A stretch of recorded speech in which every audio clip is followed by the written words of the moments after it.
Progress. Dan jumpa lagi bersama saya di video yang kelima atau video part yang terakhir, di mana pada video kali ini kita akan bahas sebuah materi baru, yaitu materi tentang dynamic routing. Di mana dynamic routing ini kita akan bahas beberapa pelajaran baru setelah pada video keempat kita mempelajari tentang static routing, yaitu ini merupakan topologi dari static routing, di mana topologi ini merupakan topologi yang kita gunakan pada video keempat dan akan kita gunakan pada video kelima dan akan kita ulang terlebih dahulu. Oke, di sini bagi yang belum tahu bahwa setiap router dan setiap PC ini telah memiliki kelengkapan di mana setiap router telah memiliki interface-nya sendiri dan setiap PC pun telah memiliki IP address serta network address dan default gateway-nya dan telah tersetting dengan baik. Lalu, pada setiap PC tersebut, mari kita demokan apakah PC tersebut masih sama atau masih murni dengan video yang keempat, yaitu kita akan menggunakan command ifconfig.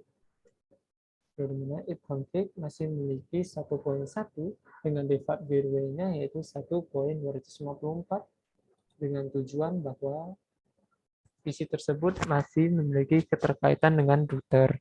Mari kita cek untuk sisi sebelah kanannya. Mari kita uji coba ifconfig terlebih dahulu. Nah, di sini kita mendapatkan pesan balasan bahwa 2.1 memiliki keterkaitan dengan 2.254, di mana sisi sebelah kanan masih memiliki keterkaitan dengan router sisi sebelah kanan, dan itu terbukti bahwa topologi ini masih berkaitan erat dengan video yang keempat. Mari kita uji coba ping. Apakah komputer tersebut atau komputer yang pertama masih memiliki keterkaitan dengan komputer yang kedua? Kita uji coba ping terlebih dahulu, yaitu dengan demo ping 192.168.1.2. Oke, kita mendapatkan pesan balasan bahwa komputer pertama masih memiliki keterkaitan dengan komputer yang kedua. Apakah komputer yang pertama masih memiliki keterkaitan dengan komputer yang ketiga apa tidak? Kita akan coba dengan router terlebih dahulu. Ya, sana ping root 192.168.1.254.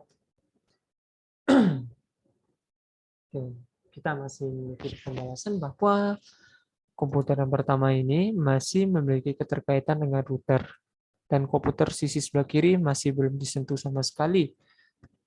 Mari kita coba untuk komputer yang ada di sisi sebelah kanan dengan ping 192.168.2.2. Apakah komputer sisi sebelah kanan masih memiliki keterkaitan dengan komputer tetangganya? Oke, ternyata masih memiliki keterkaitan dan telah mendapatkan pesan replay dari komputer sebelah kanan itu sendiri.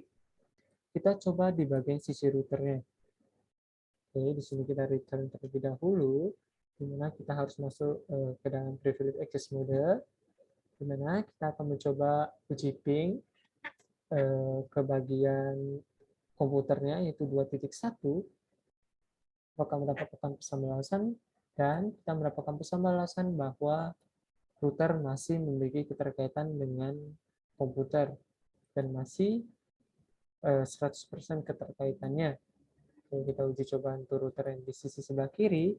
Kita enter enable untuk masuk ke privilege access mode, baru kita ping ke komputer yang ingin di ping 1.1, kita enter.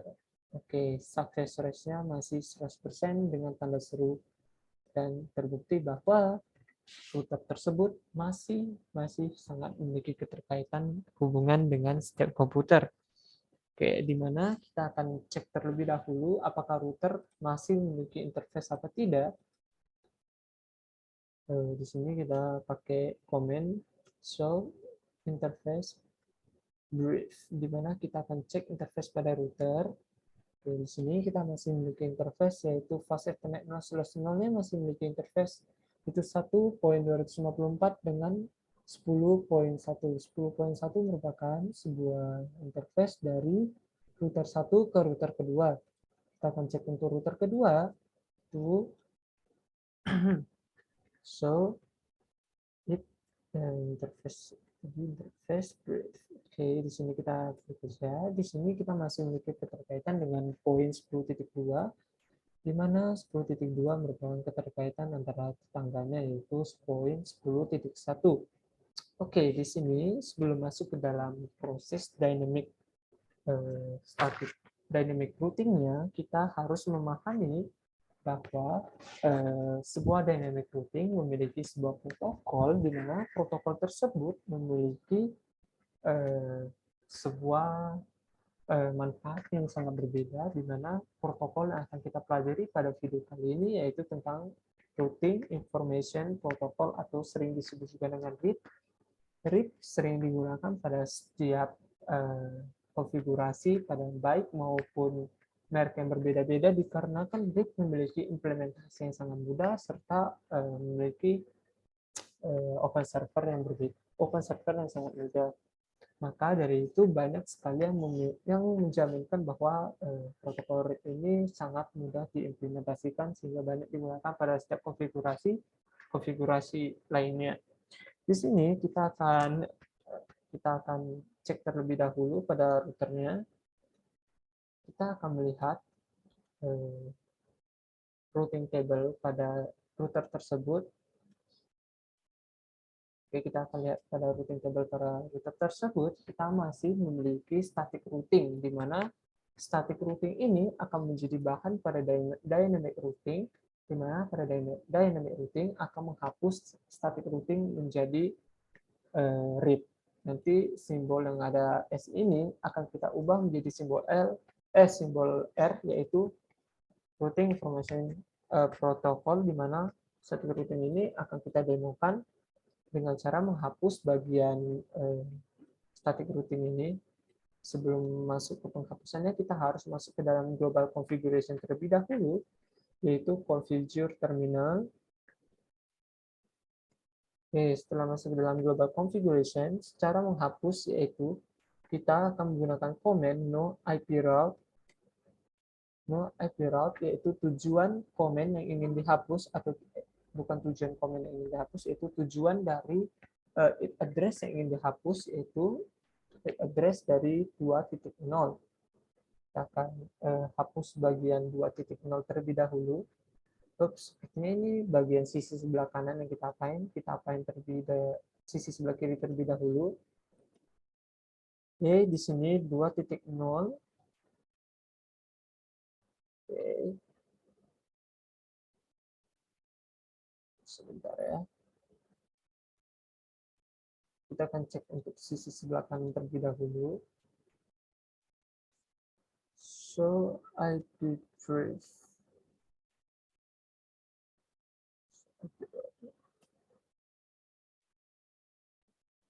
Oke, di sini kita masih memiliki static routing yaitu dengan poin 1.0 yang kita hapus di bagian sininya yaitu dengan show IP route. Setelah show IP route, kita akan menghapus sebuah entry pada setiap routing table ini, yaitu kita akan menghapus no IP route untuk di sisi sebelah kirinya sendiri, yaitu 192.168.1.0 dengan subnet max yang sama, yaitu 255.255.255.0. Kita enter. Oke, di sini kita masih belum bisa delete. Kita coba dulu. No IP route. Oh. Oke, ini ada yang salah. Kita akan coba dulu. No IP route sekali lagi, yaitu 192.2.0 dengan subnet max yang sama, yaitu 255.255.255.0, lalu di enter. Oke, telah berhasil dihapus. Lalu, bagaimana cara kita lihat kembali apakah static routing dari bagian yang static routing yang telah kita perhatikan tadi, apakah telah terhapus apa belum, itu kita gunakan show IP route kembali untuk pengecekan ulang. Oops. So IP route. Oke, di sini kita exit terlebih dahulu karena masih di dalam konfigurasi. Saya lupa bahwa kita harus masuk ke preload exit mode untuk mengecek show IP route-nya. Jadi di sini bisa kita lihat bahwa static routing pada setiap entry tadi telah terhapus karena kita menggunakan sistem dynamic routing, yaitu penghapusan entry pada routing table-nya. Oke, di sini setelah kita hapus, kita akan menuju ke router kedua, yaitu mengulangi pengulangan yang sama, di mana kita akan mengulangi masuk ke dalam configure terminal terlebih dahulu. Setelah itu kita hapus bagian IP yang ingin dihapus, yaitu 198.1.0 dengan subnet max yang sama dengan yang pertama, yaitu 255.255.255.0. Di enter. Oke, setelah dihapus, kita exit untuk lihat apakah masih ada di dalam table routingnya apa tidak. Mari kita enter. Oke, di sini sudah tidak ada di dalam table routingnya dikarenakan kita telah menghapus dari entry-entry-nya. Oke, di sini mari kita uji coba apakah PC yang pertama masih memiliki keterkaitan dengan PC yang ketiga apa tidak. Mari kita coba, mari kita demokan dari PC yang pertama terlebih dahulu.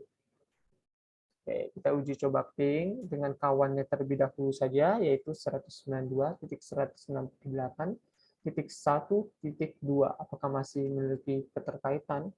Dan ternyata komputer pertama masih memiliki hubungan saudara dengan komputer yang kedua, dikarenakan kan masih satu default gateway dan satu interface. Yang dihapuskan hanya interface tetangganya saja. Mari kita coba untuk komputer tetangganya, yaitu apakah masih memiliki hubungan. Kita uji coba ping.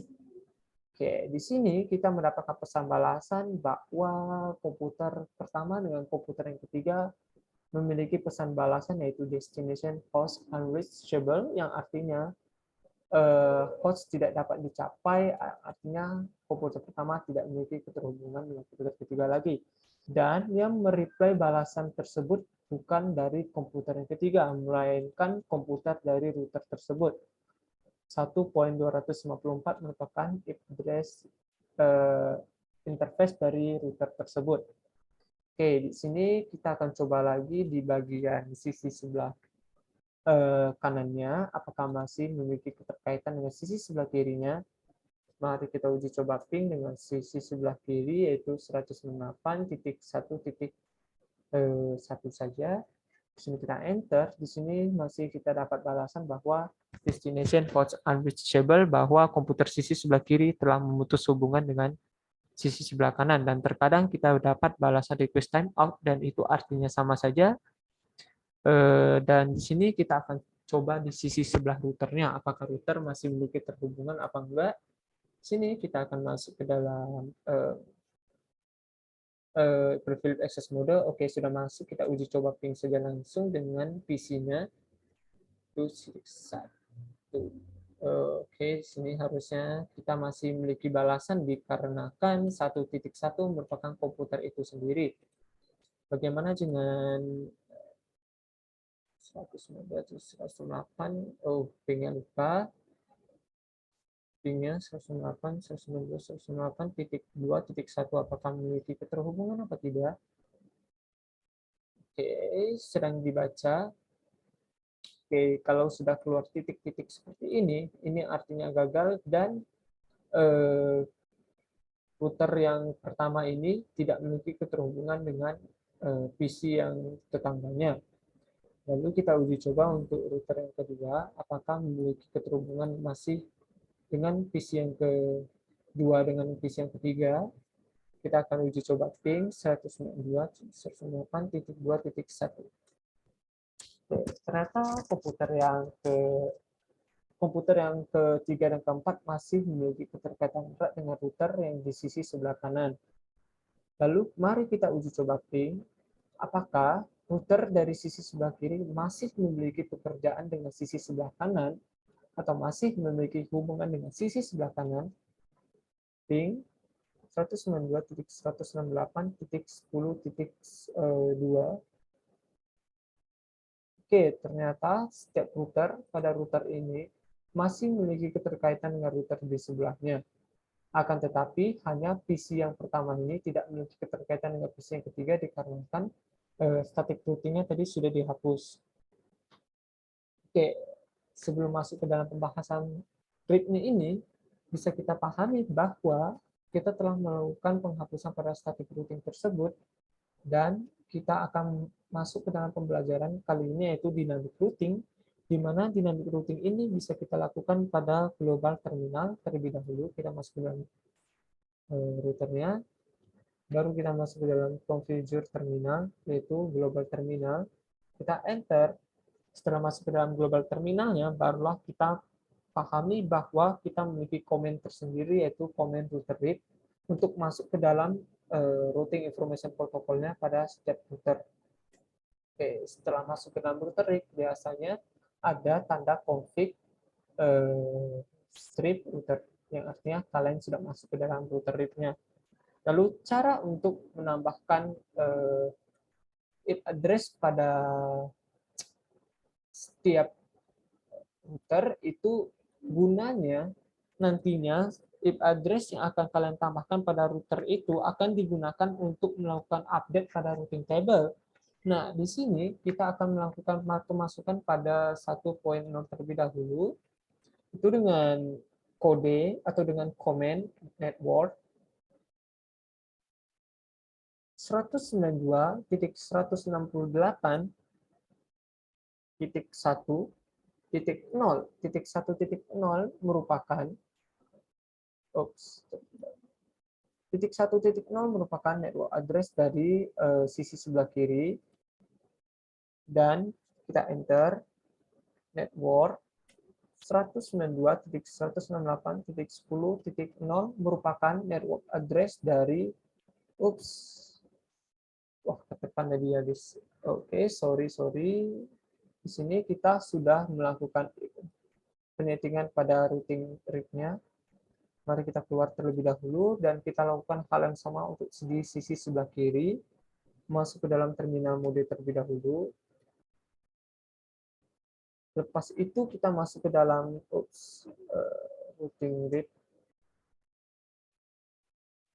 Router RIP terlebih dahulu, lalu kita masukkan network 192.168.2.0 merupakan IP address point dari sisi sebelah kanan.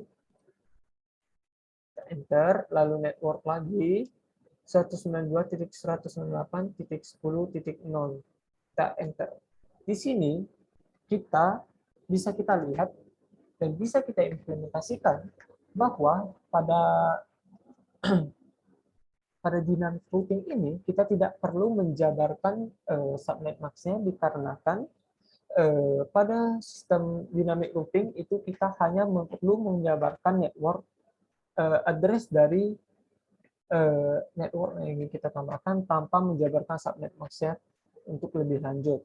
Dan di sini kita pun tidak perlu menggunakan komen apapun untuk mengaktifkannya, hanya tinggal melakukan network 192.168.2.0 dengan 10.0 tanpa menggunakan komen tambahan lagi untuk mengaktifkannya.